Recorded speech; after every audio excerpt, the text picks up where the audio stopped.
اعوذ باللہ من الشیطان الرجیم، بسم اللہ الرحمن الرحیم۔ معزز ناظرین سامعین، السلام علیکم۔ قرآن شریف ہمارے لیے رہنمائی کا سب سے پہلا ذریعہ ہے۔ اس کے بعد احادیث مبارکہ، اس کے بعد اجماع امت، اور اس کے بعد قیاس۔ یہ چار چیزیں ہمارے لیے ہمارے قیامت تک کے مسائل کو سمجھنے کے لیے کافی ہیں، اور انہی کے ذریعے اگر ہم مثال کو اپنے مسائل کو حل کرنے کے لیے کوشش کرتے رہے تو انشاءاللہ تعالی ہم صراط مستقیم پر ہی رہیں گے۔ اس کے علاوہ جو ہم اپنی طرف سے کوشش کرتے ہیں کہ اپنی بات کو ثابت کریں اور اپنی طرف سے ایسے ذرائع بنائیں جو مسائل کو حل کریں، تو وہاں پر ہم راہ مستقیم سے ذرا دور ہٹ جاتے ہیں۔ کچھ لوگوں نے آج کل ایک بات بنائی ہوئی ہے کہ اگر وہ چیز حضور اکرم صلی اللہ علیہ وسلم کی زندگی میں نہیں ہوئی تو وہ بعد میں اگر آئے گی چیز تو بدعت ہوگی۔ صحابہ کی زندگی میں نہیں ہے تو بدعت ہوگی، تابعین کی زندگی میں نہیں ہے بعد میں تو وہ بدعت ہوگی۔ لیکن یہ اصول صحیح نہیں ہے، اس پر بہت سے اعتراضات ہیں۔ یعنی اسلام ایک دین محرک دین ہے، ارتقا پذیر دین ہے، اور تا قیامت مسائل کا حل ہم نے اسی میں سے نکالنا ہے۔ جس طرح سائنس ترقی کر رہی ہے، لوگ معلومات میں اضافہ ہو رہا ہے، علم ترقی کر رہا ہے، اس کے ساتھ ساتھ مسائل بھی پیدا ہو رہے ہیں اور نئے نئے مسائل سامنے آتے ہیں۔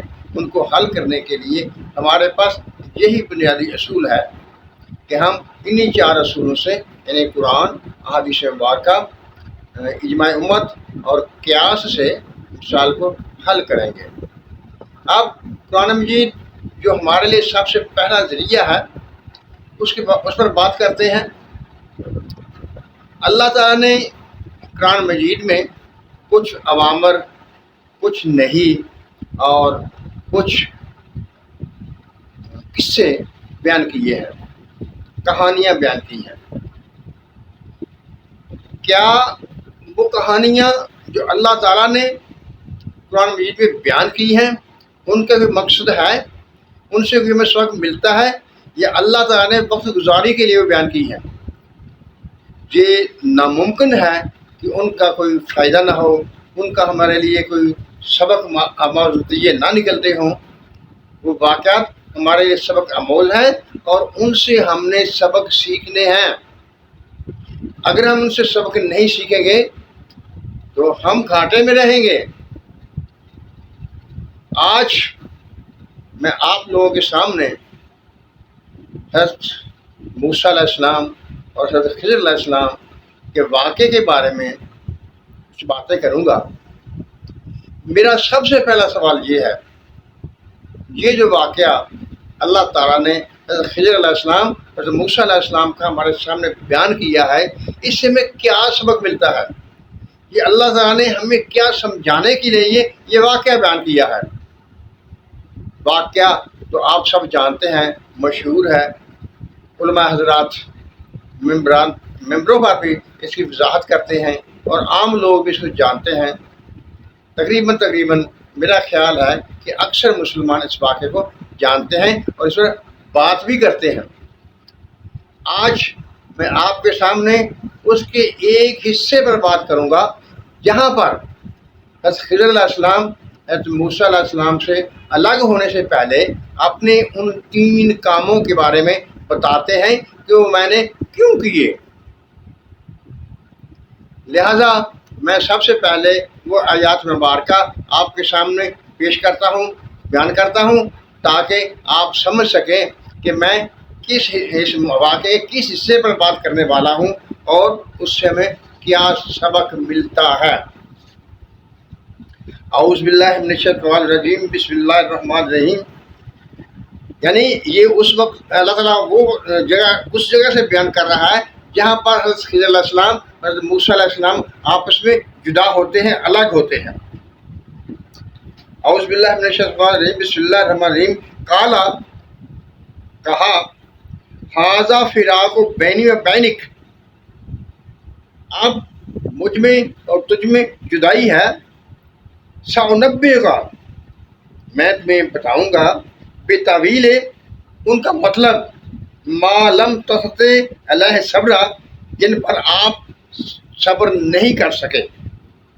اما سفینہ، وہ جو کشتی والا معاملہ ہے، فکانت لمساکین، وہ مسکینوں کی تھی، یعملون فی البحر، جو کہ سمندر میں کام کرتے تھے، دریا میں کام کرتے تھے، یعنی کشتی کے لیے لوگوں کو لاتے لے جاتے تھے اور اسے اپنی کمائی کرتے تھے۔ فَأَرَدْتُ، اس لفظ پر غور کیجیے، فَأَرَدْتُ، میں نے ارادہ کیا، ان اُعِیبہا، کہ میں اسے عیب دار بنا دوں، وَكَانَ وَرَاءَهُمْ، اور پرے دور تھا ایک مالکن، ایک بادشاہ، یاخذ کل سفینۃ غصبا، جو کہ بیڑیوں کو غصب کر رہا تھا، جاتی سے اپنے قبضے میں لے رہا تھا۔ وَأَمَّا الْغُلَامُ، اور جو اس بچے والی بات ہے، غلام والی بات ہے، فَكَانَ أَبَوَاهُ مُؤْمِنَيْنِ، اس کے والدین مومن تھے، فَخَشِينَا، بس ہمیں ڈر ہوا، ان یرہقہما طغیانا و کفرا، کہ وہ اپنے والدین کی کفر اور انکار کی وجہ سے ان کے لیے باعث شرم بنیں گے۔ فَأَرَدْنَا، بس ہم نے ارادہ کیا۔ پہلے لفظ جو ہم نے پڑھا تھا وہ کیا تھا؟ فَأَرَدْتُ، میں نے ارادہ کیا، اور یہاں لفظ آ گیا فَأَرَدْنَا، بس ہم نے ارادہ کیا،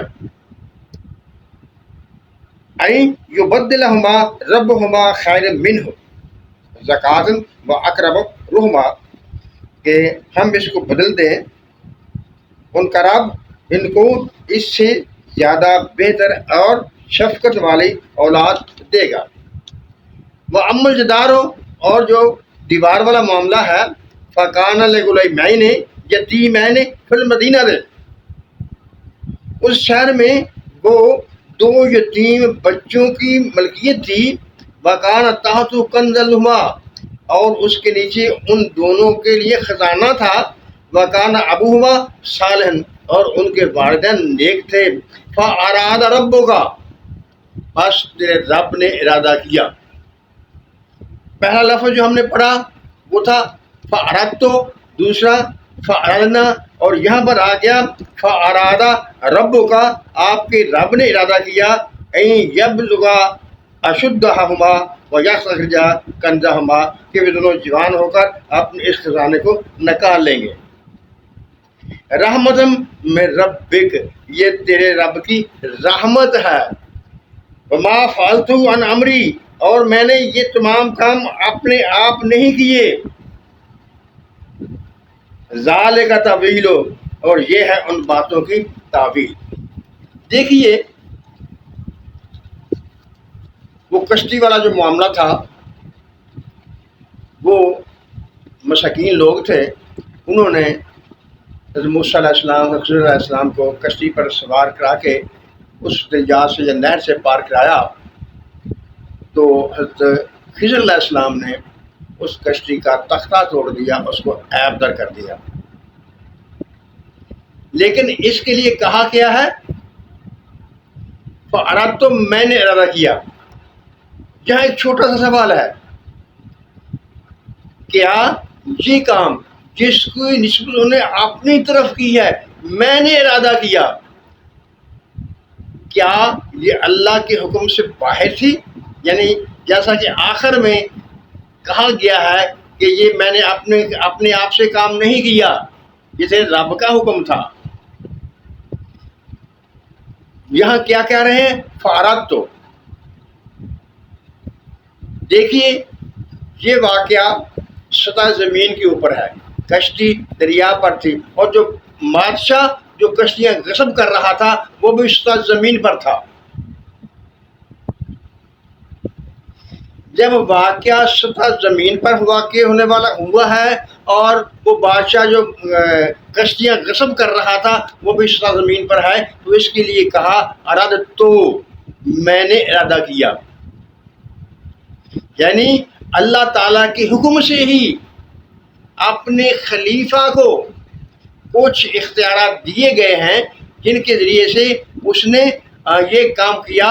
لیکن یہ بات یاد رکھنے کی ہے، جو یہ اختیارات ہیں وہ بھی اللہ ہی کی طرف سے دیے گئے ہیں، جس کے لیے آخر میں کہا گیا یہ میں نے اپنے آپ سے نہیں کیا گیا، یہ تیرے رب کا حکم تھا۔ یعنی یہاں اس انسان کے حضرت خضر علیہ السلام کے کام کرنے کے لیے کچھ سکوب تھی، تو اس نے فَأَرَدْتُ کا لفظ استعمال کر لیا، لیکن یہ بھی خدا کے حکم سے باہر نہیں ہے۔ اب آ جائیے دوسرا واقعہ، فَأَمَّا الْغُلَامُ، جو غلام والا واقعہ تھا، جو آپ کو جانتے ہی ہیں، سنتے ہیں، چھوٹا بچہ تھا، کھیل رہا تھا، حضرت خضر علیہ السلام نے اسے تھپڑ لگایا، وہ مر گیا۔ تو حضرت موسیٰ علیہ السلام نے کہا یہ کیسا کیا کیا تم نے؟ ایک نفس زکیہ کو مار دیا، یعنی ایک پاک جان کو جو بچہ تھا، اس پر ابھی شریر کا اطلاق نہیں ہوا تھا، اس کے ذمے کوئی گناہ موجود نہیں تھے، اور بغیر کسی بدلے کے تم نے اسے مار دیا۔ تو حضرت خضر علیہ السلام کیا جواب دیتے ہیں، کیا وضاحت کر رہے ہیں؟ وہ کہتے ہیں کہ وہ بچہ جو ابھی تو چھوٹا تھا، لیکن وہ بڑا ہو کر اپنے والدین کی بدنامی کا باعث بنتا، کیونکہ اس کے والدین نیک تھے، لہذا ارادنا، ہم نے ارادہ کیا، نا جمع کا صیغہ ہے، ارادنا کون کون؟ یعنی تیرے اللہ کا بھی ارادہ تھا اور میرا بھی ارادہ اس میں شامل تھا کہ اس کے والدین جو نیک آدمی ہیں ان کو یہ بچہ بڑا ہو کر ان کی بدنامی کا باعث بنے گا، لہٰذا اس کو مار دیں اور اس کی جگہ ان کو ایسی اولاد ملے گی جو ان کے لیے شفقت رحمت والی ہوگی۔ اور روایات میں موجود ہے کہ اللہ تعالیٰ نے بعد میں ان کو ایک بیٹی عطا کی اور اس کی اولاد میں سے 70 نبی ہوئے۔ لفظ جہاں کیا تھا؟ ارادنا، ہم نے ارادہ کیا، یعنی تیرے رب کا بھی ارادہ یہی تھا اور میرا ارادہ بھی یہی تھا کہ ایسا کیا جائے، تو ایسا کر دیا گیا۔ لیکن یہ بھی حکم کس کا تھا؟ خدا کا تھا۔ آخری جملہ، میں نے یہ اپنے آپ سے نہیں کیا، اپنے جی سے نہیں کیا۔ یہ کس کے متعلق واقعہ ہے؟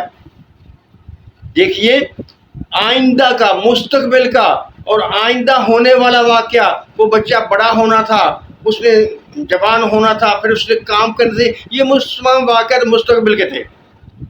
یعنی مستقبل کا واقعہ جو تھا اس میں اللہ تعالیٰ کی رضا اور خضر علیہ السلام کی رضا دونوں مشترک ہو گئیں، دونوں نے چاہا، تو پھر اس پر عمل کر دیا گیا۔ یعنی بسا اوقات کچھ کام بندہ بھی چاہتا ہے اور اللہ بھی چاہتا ہے تو وہ ہو جاتے ہیں۔ اس کا بھی اللہ تعالیٰ کے حکم سے ہی تعلق ہے۔ اللہ تعالیٰ کے حکم سے باہر تو کوئی چیز نہیں ہے، پوری کائنات اللہ تعالیٰ کے حکم سے چل رہی ہے، اور بندہ بھی تو اسی کائنات میں موجود ہے نا، اس کائنات سے باہر تو نہیں ہے۔ لہذا اب آئیے تیسرے واقعے کی طرف۔ تیسرا واقعہ وَأَمَّا الْجِدَارُ، وہ دیوار والا واقعہ۔ یعنی جب حضرت خضر علیہ السلام اور حضرت موسیٰ علیہ السلام ایک بستی میں گئے، انہیں بھوک لگی ہوئی تھی، تو انہوں نے بستی والوں سے کہا ہمیں بھوک لگی ہے، کھانا وغیرہ دو، ہمیں ہماری ضیافت کرو، دعوت کرو۔ تو انہوں نے انکار کر دیا۔ جب اس بستی میں سے گزر رہے تھے تو دیکھا کہ ایک دیوار گرنے والی ہے۔ حضرت خضر علیہ السلام نے حضرت موسیٰ علیہ السلام سے کہا آؤ اس دیوار کو بنا دیں۔ اس تفصیل میں نہیں جانا وہ دیوار کیسے بنائی، کیونکہ اس کا جس موضوع کو لے کر میں آ رہا ہوں اس سے اس کا تعلق نہیں ہے، ہم ادھر ادھر ہو جائیں گے۔